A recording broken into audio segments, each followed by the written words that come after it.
o ISS sobre a prestação do serviço, da organização da festa, da organização do evento, e o ICMS sobre o fornecimento de alimentos e bebidas, o ICMS sobre o fornecimento de bebidas.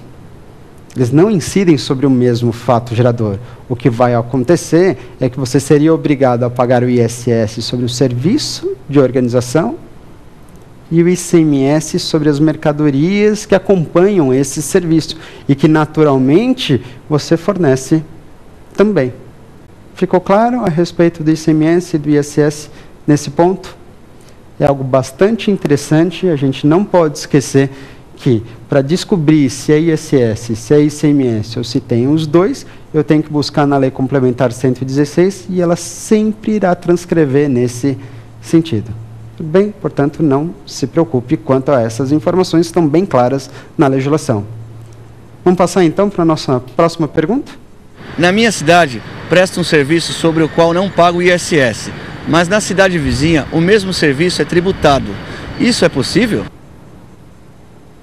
Bom, então ele disse para a gente que ele realiza um determinado serviço e esse serviço que ele realiza na cidade é tributado através do ISS. Só que ele nos lembrou que na cidade vizinha esse mesmo serviço não sofre a cobrança do ISS. Pode acontecer de fato isso mesmo? Então no município eu pago e no outro município simplesmente não paga o ISS? Não é a mesma legislação, não é o mesmo imposto? Como que isso é possível? Se é possível. Eu digo para vocês, isso é possível, com certeza. Mas aí para quem estiver pensando, mas o ISS não tem as suas perspectivas reguladas por uma legislação complementar que é de caráter nacional e que, portanto, não vale para todos os municípios? Sem dúvida, vale para todos os municípios. Mas você não pode esquecer que a competência tributária ela é facultativa. Se o município vai ou não instituir o ISS sobre um determinado serviço, isso é opção dele. O município pode optar por cobrar o ISS, um determinado município, e o município vizinho simplesmente pode abrir mão desse tipo de cobrança. Ou melhor, imagine a seguinte situação. Lembra que eu falei que existe uma lista anexa? Lembra disso, né? Ficou bem claro. Tem uma lista anexa. Só que quando o município for instituir o ISS, ele faz a sua própria lista. Cada município faz a sua própria lista. É claro que um município não pode estipular os serviços, o qual bem entender, para cobrar o ISS. O município, ele só pode fazer uma lista, no máximo, idêntica àquela da Lei Complementar 116. No máximo que seja igualzinha. Mas ele tem que optar por todos os serviços previstos na legislação federal? Todos os serviços não. Ele pode escolher, digamos, metade dos serviços. Vou imaginar, portanto, que a lista da legislação federal comporta 200 serviços. Vou imaginar isso. E aí o que acontece? Ele precisa cobrar o ISS sobre todos esses 200 serviços? Pode ser que um determinado município resolva cobrar ISS apenas sobre 50 desses serviços. Mas e aí? Ele faz a sua listinha. E ele não pode inovar na sua lista, ele pode reduzir o número de serviços. Mas ele pode ampliar o número de serviços, colocar um serviço a mais, ou um serviço diferente daquele previsto na legislação complementar? Isso ele não pode fazer. Portanto, é muito comum e é bastante possível, sem dúvida nenhuma, que num município você esteja sujeito ao pagamento do ISS e no município imediatamente vizinho você simplesmente não tem que pagar o ISS porque aquele município vizinho resolveu abrir mão da cobrança do ISS referente a um determinado serviço. Isso pode acontecer, e aí vai um pouquinho do planejamento tributário, onde então você deve optar, talvez, por mudar ou modificar a sua empresa para o vizinho ou para o município vizinho. Local onde, por exemplo, você não estará sujeito à cobrança do ISS. Isso seria um planejamento tributário do mais trivial, mas é possível acontecer. Vamos passar então para a nossa próxima pergunta? Professor, o que significa isenção heterônoma do ISS? Isenção heterônoma do ISS. É uma expressão bem interessante, isenção heterônoma. Eu já vou logo avisando que a isenção heterônoma não é a regra, isso não é comum, tá? Isso não deve ser corriqueiro. A isenção, a rigor, ela deve ser autônoma.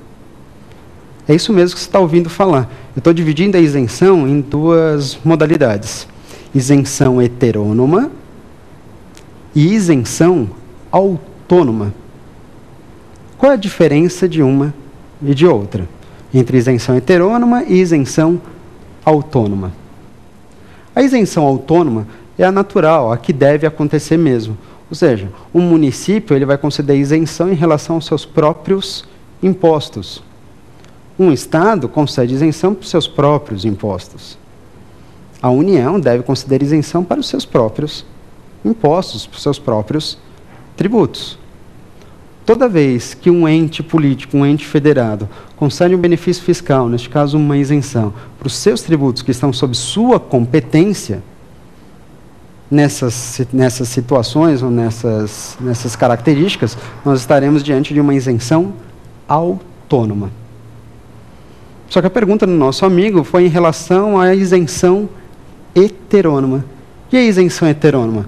A isenção heterônoma é um caso excepcional que ocorre quando você tem uma legislação federal concedendo isenção de um tributo que não esteja sob competência da União. Espera aí, que história é essa? Eu vou repetir, como assim? Uma legislação, então, federal que conceda isenção, que estabeleça isenção para um tributo que não esteja sob a competência da União. Toda vez que você imaginar uma situação como essa, você está falando da chamada isenção heterônoma. E de fato acontece ou isso é mera teoria? Acontece. Logo no tema do dia, eu tive a oportunidade de fazer um breve comentário, né, a respeito desse assunto, e que existe sim uma isenção heterônoma para o ISS. Como assim?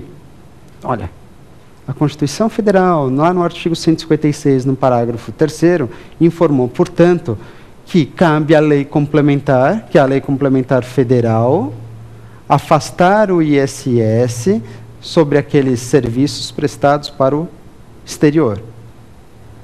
Quando você imagina, ISS é um tributo de competência do município, mas quem concede essa isenção é uma legislação complementar federal, você percebe, portanto, que de certa forma a legislação federal está concedendo benefício para tributo municipal. É possível isso? A própria Constituição admite este caso, como eu falei para vocês, um caso excepcional, mas que pode acontecer, e quando você envolver todas essas características, você percebe claramente a chamada isenção heterônoma. Então, o caso típico de isenção heterônoma é exatamente essa condizente ao ISS, quando a Lei Complementar Federal afasta a incidência do imposto sobre prestação de serviços para o estrangeiro, para o exterior. Ficou claro, portanto, em relação a esse tema? Interessante mesmo, sem problema nenhum. Joia? Vamos partir então para a nossa próxima pergunta. Quem deve pagar o ISS? Prestador ou tomador de serviço? A pergunta é, então, quem paga efetivamente o ISS? E quem que é o contribuinte do ISS? Na verdade, a pergunta feita para o nosso colega é bastante interessante, porque num primeiro momento ela é capciosa, ela é dúbia. Como assim a pergunta é dúbia? Ora, porque ele perguntou quem paga o ISS, quem deve pagar o ISS. E qual é o problema? Quem deve pagar o ISS? Natural. Quem paga o ISS? Quem presta o serviço ou quem recebe o serviço? Quem contratou o serviço? Quem presta ou quem contrata o serviço? Quando eu pergunto isso para vocês, vocês dizem, bom, olha, talvez alguns estejam pensando, é o prestador. Talvez outros, por outro lado, estejam pensando, é o tomador do serviço. A melhor pergunta, tecnicamente, a ser feita é, quem é o contribuinte do ISS, ou então quem é o